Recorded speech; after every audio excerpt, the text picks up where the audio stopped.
Join me on today's video as we've got a Nintendo Switch controller to show you. This is one I get asked about a lot because this controller has got a few tricks up its sleeve. So join me in today's video as we're going to do an unboxing, and then I'm gonna go away and test it, and we're gonna do a thorough review of this. This is the Airglow Nintendo Switch controller, and it's from Nyko.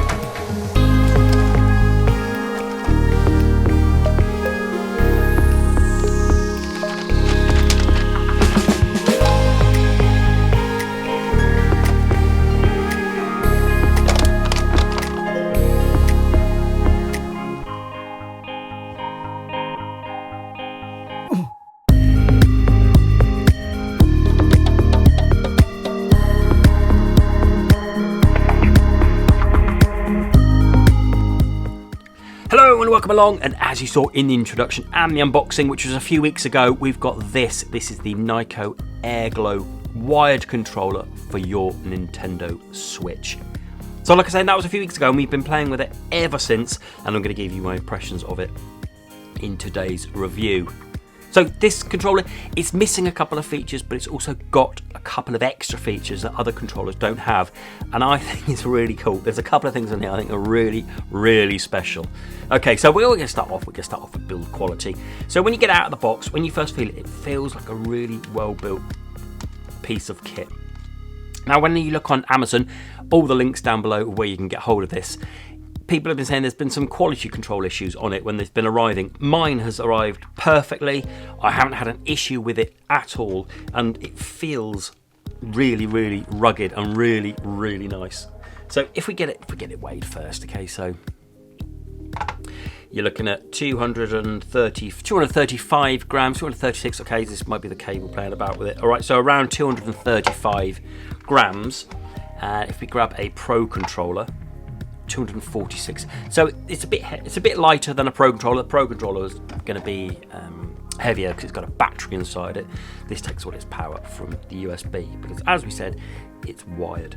So it feels kind of nice. These bits here, I'll explain what they are in a bit on the features, but they're kind of like a really hard rubber, and then it's a plastic see-through shell, hard rubber, plastic see-through shell all the way around, and then plastic for the buttons on here.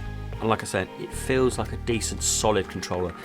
There's no shaky parts in it, which is my completely unscientific experiment on whether a controller's cheap or not. It's when you rattle it, it doesn't sound like there's anything rattling inside.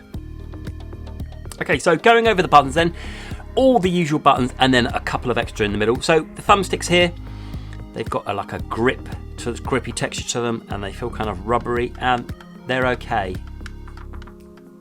Ping back nicely. And we'll do a test on them later on. And then D-pad, as we've said before, a D-pad is a personal preference, but I was getting on okay with this. I was doing the roll around quite nicely. It's a kind of like a spongy to it. It depends on how you like, whether you like it to be clicky or not. It's not hugely clicky, it just feels like a sponged button. That's the best way I can describe it, I'm afraid. And on top here, we've got a plus and a minus, and they just feel like normal Pro controller plus and minus, as well as a screenshot and home. And then we have two buttons here. That one is for lights and that one is for the fan. Talk about that in the features in a second. Another thumbstick, exactly the same. And the clicks on both of them feel really good. Really nice clicks on the thumbsticks. And then the X, Y, A and B. Again, like a normal click on a Pro controller. Nothing to write home about on these, but really satisfying and solid. They feel decent enough. And finally, if we go up to these, the LR, ZL and ZR, they feel really good. They just click digital, click in, that's it, hardly any travel. And the same with the bumpers. Feel really good. Okay, and then we have this cable out here. It's a nice thick cable with obviously the USB on the end there, but it's nice and thick, and it's 10 foot long, so you can see it miles away from it. For the purposes of the video, I've coiled it up and tied it on there just because I didn't want it to be all loose for the video, so I coiled it up for the purpose of this. But a 10-foot cable, you can sit back. Really, really nice. Okay, so what we're going to do now is we're going to plug it into the Switch, like that, and then it will instantly be recognised by the Switch. There's no point going into the Joy-Con menu to try and connect it. It instantly recognises it, and we can tell that it's on because there's a single green LED down there. This is the exciting part. This is where the features come in. So for starters, I'm a sucker for an LED. I do love an LED. I just think it's nice, always nice to have. No product can't be improved with an LED. So stick an LED on it, always better. And as I said before, the two buttons here, the LED button there and the fan button, if we press the LED button, we get a breathing light and it cycles through all of the colours.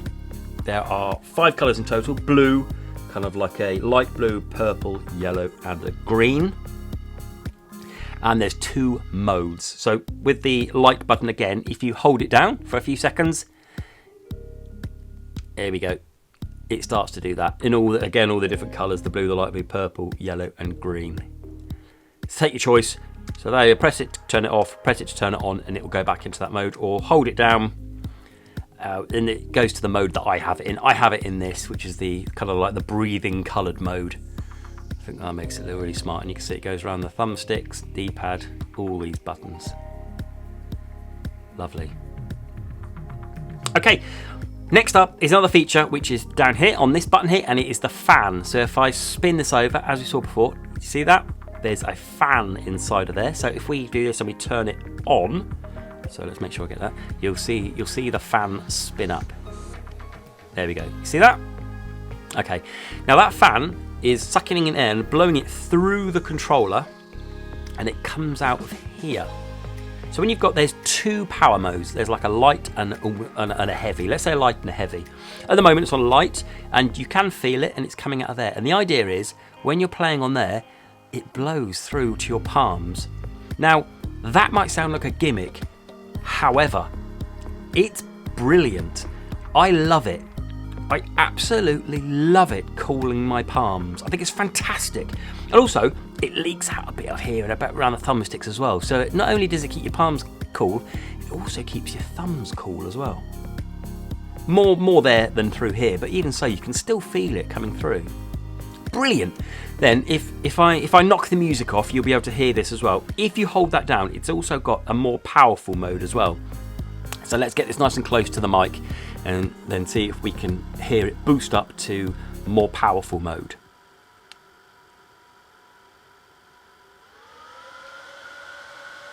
There you go. Can you hear that going now? And then if I hold it down for a few seconds, it will go down to the lower mode. There we go. So we're in the light mode, and then I'll go again, and we'll take it up to the higher mode. There we go. So we're in the higher mode now, and that's really pumping it out, and you can really feel it. Really feel it, and you can feel it through here as well. So it kind of cools your whole hand. I think it's brilliant. Some people might think that's a gimmick. I absolutely love it. And then when you turn it off, just press that one, and it stops spinning. There you go. Then when you press it on again, it's on the high power mode. So it's on the mode that you left it on. I think it's brilliant. It makes a little bit of a noise, as you said, but I don't care. I think that is absolutely fantastic. Okay, let's turn that off. It also has a turbo function as well, so you can have this rapidly pressing for 5 or 10 times a second. And all you do, press the button that you want turbo, any of the triggers, any of the face buttons, you press that, and then you press the fan, and then say the right trigger would be on turbo, and that does 5 times a second. Or if you want to pump that up to 10 times a second, all you do is press the fan, and then up or down on the D-pad, and it will go for like 10 times a second or 5 times a second. So you can have that. And turbos are nice. A lot of controllers I seem to be testing seem to have the turbo function. Let me know in the comments if you use a turbo function at all. But it's a nice feature to have. Couple of omissions though.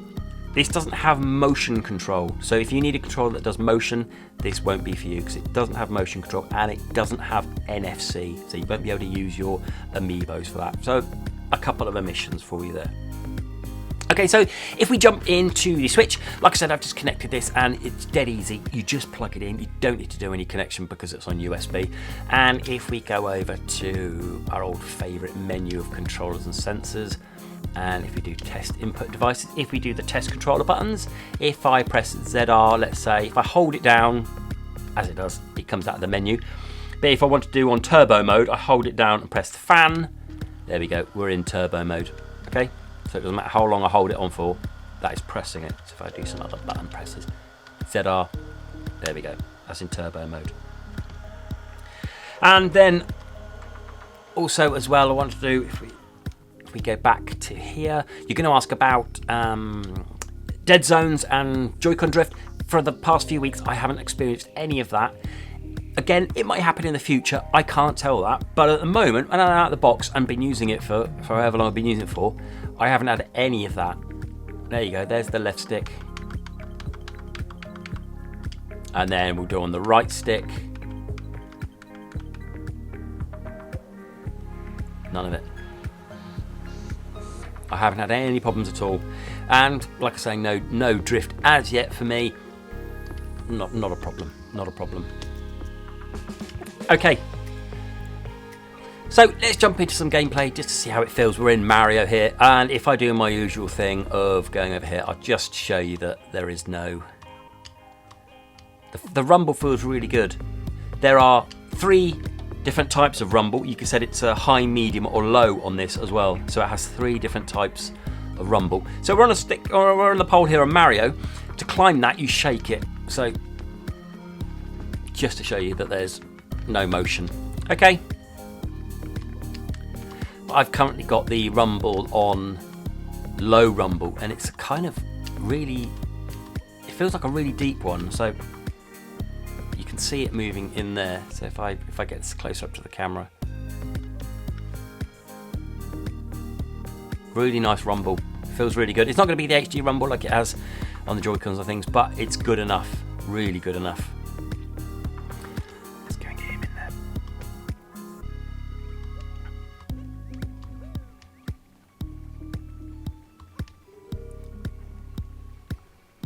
Yeah, it feels accurate enough to me. Oh, I suppose I better avoid these bob-ombs. Let's get in one there. Yeah. So the rumble feels really nice on it.